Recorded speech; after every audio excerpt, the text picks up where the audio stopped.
Општина Кочани бара идејно архитектонско решение за заживување на локалитетот Лукубија, кој би прераснал во спортско-рекреативен центар.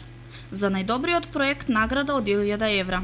Скапата споменично мознаична инвестиција која општина Кочани ја реализира уште во 80-тите години на минатиот век.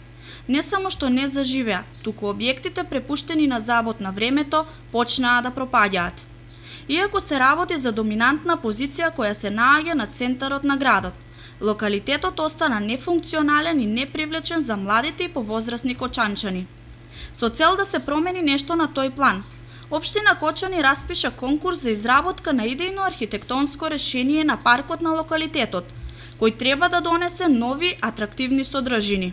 Проектот треба да понуди функционално и обликувано поврзување на паркот со околните сообраќајници и тротоари, со посебен третман на пешачкиот пристап до паркот. Потоа, да се предвиди училница на отворено и што повеќе зелени површини, простор за обележје на градот. Решението треба да содржи терени за спорт и рекреација и патека за велосипедисти, ресторан Видиковец, киосци за брза храна, фонтана, места за одмор и настрешници. Право на учество на конкурсот имаат домашни и странски физички и правни лица од областа на архитектурата и од области поврзани со дизајн, облекување и естетика на просторот.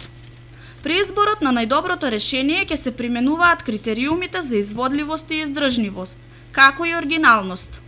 Предвидено е трите најуспешни идејни решенија да бидат наградени со 62.000 денари, втората 37, а третата 25.000 денари, а истите може да се поднесуваат до 15 август. Споменикот на слободата е граден во 80-тите години на минатиот век и е дело на архитектот Ранко Рангеловиќ, додека музеиците се дело на уметникот Глигор Чемерски.